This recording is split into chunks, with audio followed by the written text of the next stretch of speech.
should say, the first video of this channel since I've started a separate channel talking about alternate history.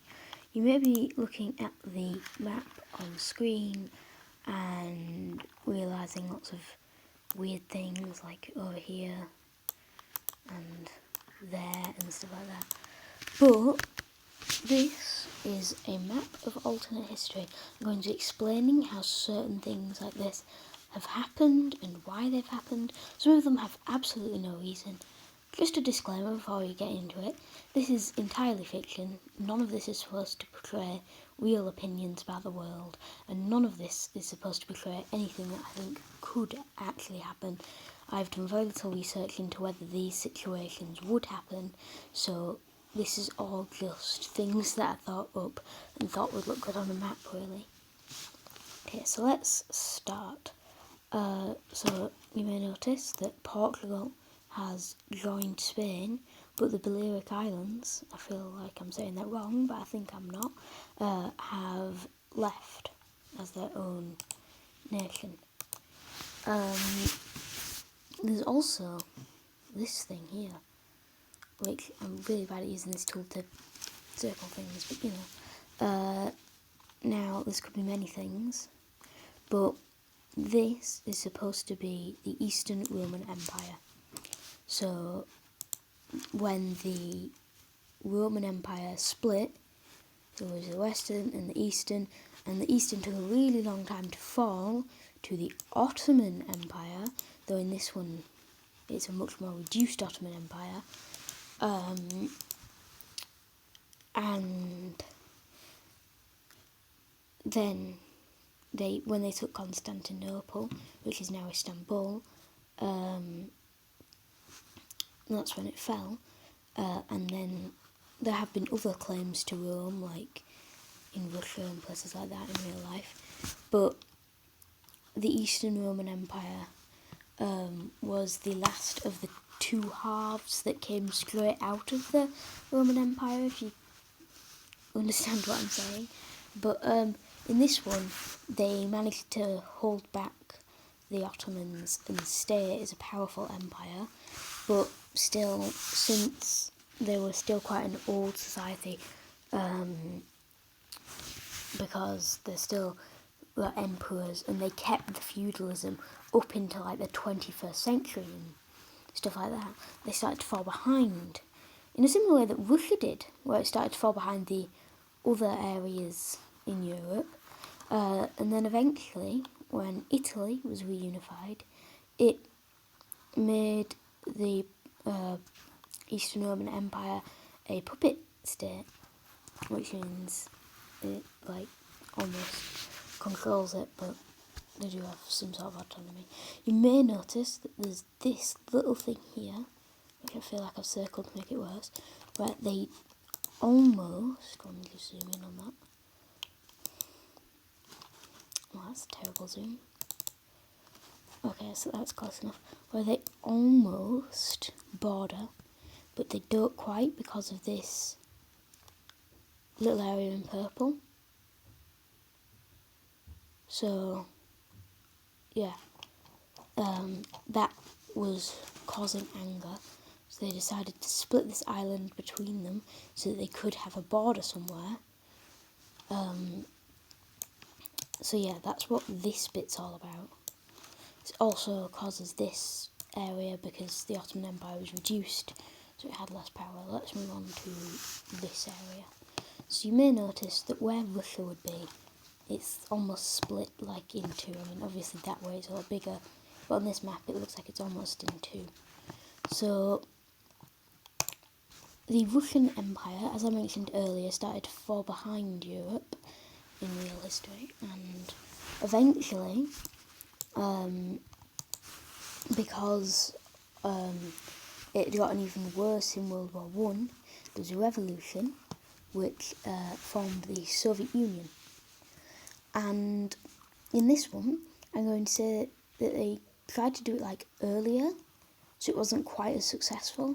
So this area is the Russian Empire, or at least the remains of it, and this area and all the way out to where Russia's borders and the Soviet Union borders would be the Soviet Union. Okay. This is Germany. Slightly more reduced, you might be able to tell. And also you can see at the top here there's another nation, and same nation as that one.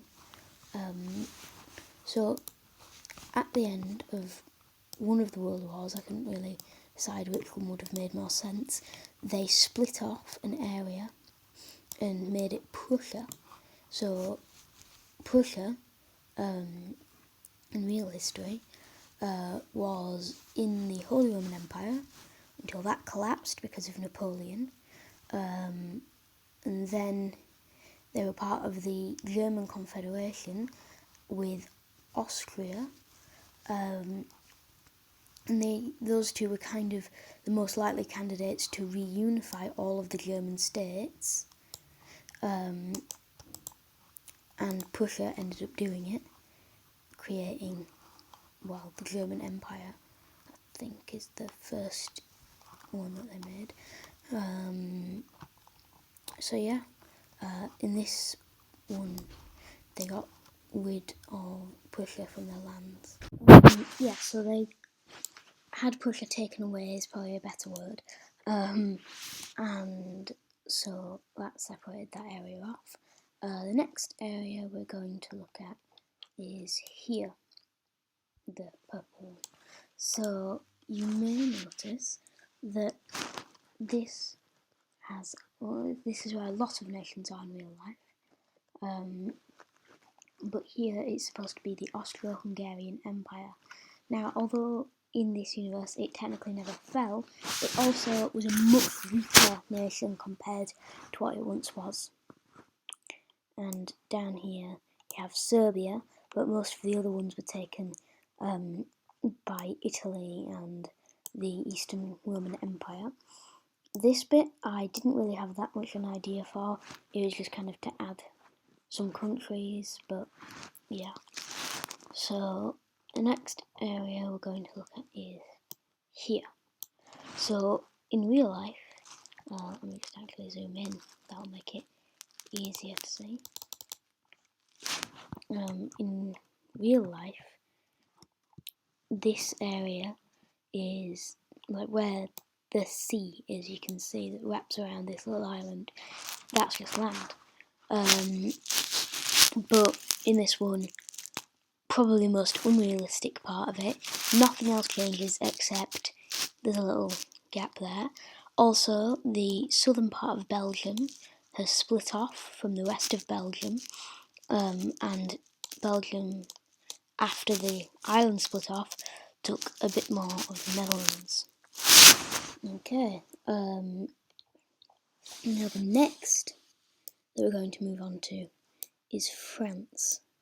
Now you may notice a little bit over there that's been taken out of France, but I'm not going to be mentioning that in this section. I'm mentioning that in the Scandinavian Confederation section, which I'll get to later. So France, you may notice it's got two countries where one used to be. My idea for how this could have happened is in World War II, they restored a Bonapartist to the throne to make quick decisions, but the agreement was he would leave the throne as soon as World War II was over, but he didn't. So there was a civil war, and now these two areas, which are the Republic of France, declared independence and are trying to get back their old lands, which is this yellow bit, which is the Empire of France, or French Empire, either one is fine. But in this, they lost Corsica because they were in a weak state, so the Italians took it. So yeah, that's what's going on here. And that'll be very interesting for the future. And if we go up here, we can see that Ireland is unified. An explanation for this is the next topic and the most exciting part of this map for me, and the one I put the most thought into, is the Scandinavian Confederation. So it goes from that area all the way up to there. So technically, these are all kind of separate nations in a similar-ish way to how Scotland and England are both countries within the country of the United Kingdom. But the Scandinavian Confederation is an area which is outlined in orange, and it works in a similar way to how the German Confederation did in real life, how on the inside they function almost entirely independently. Well, I'm not 100% sure of this, but from what I've seen, they functioned quite independently, but they unify on wars in the German Confederation, same here, except there's slightly less independence of the nations. You also may notice that Finland has expanded, so the reason for this is because it's part of the Scandinavian Confederation, which is basically a union between all of these countries, and it's become like the new superpower in this area because it's got all of these powerful nations that ended up managing to keep the power. The way it started was when Sweden had a really big empire, which it did in real life. It started to lose it, which it also did in real life.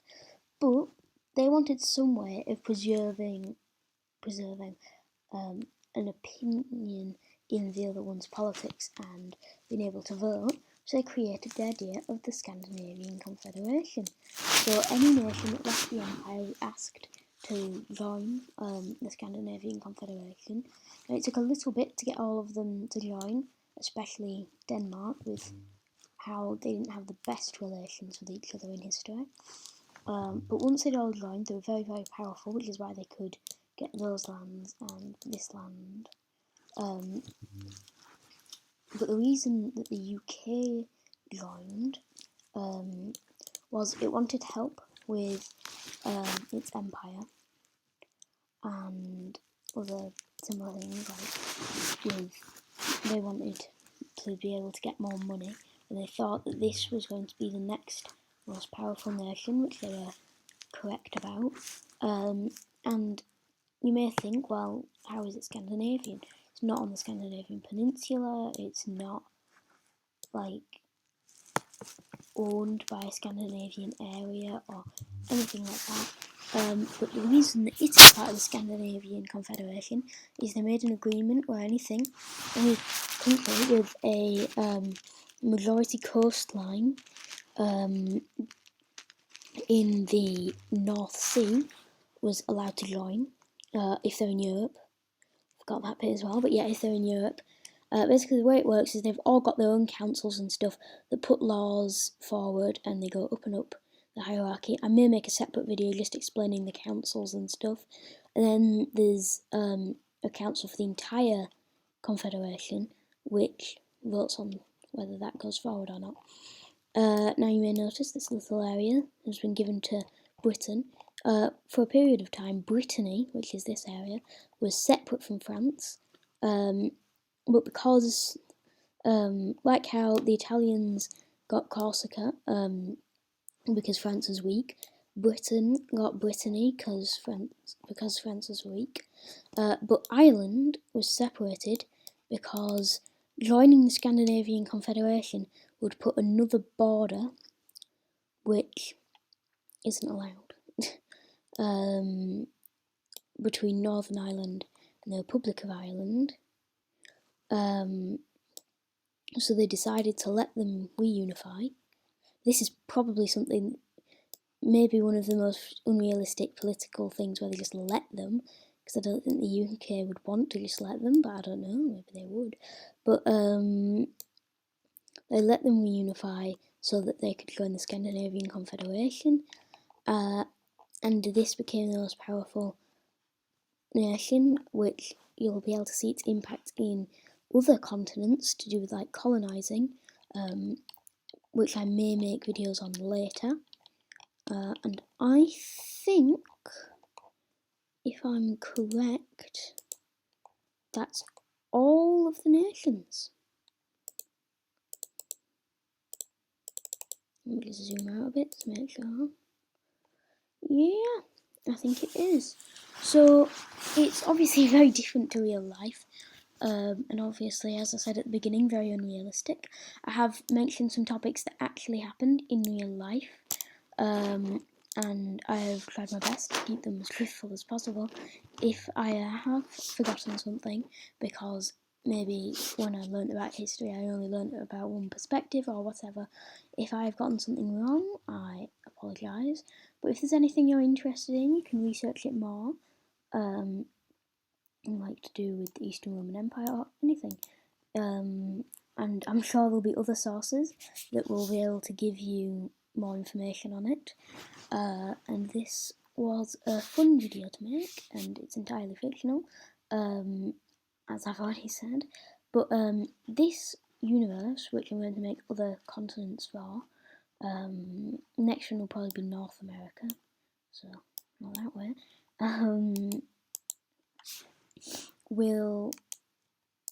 I'll probably keep doing things on it for quite a while, and I'll make all the continents, as I said before, but then I'll delve into the future. Now, I'll do a little bit of what I think would be the next things to happen right now. This is just going to be a short bit, and I may make a video, as I said, about the Scandinavian Confederation government, because that's the one I have the most fully fledged out, but I'm going to give a little bit of the future for one of the nations, and the nation that I picked to be the one that I show a little bit of the future about in this world is France. So I believe that in exchange for some more lands around the Brittany region, the Scandinavian Confederation would help the revolutionary government get rid of the French Empire, which it manages, and the Bonapartes are once again off the throne. But rather than exiling them or anything like that, they, as Napoleon the First requested, gave them a house in Britain, so they could keep a closer eye on them. So yes, that's the little bit of the future. This is supposed to be set like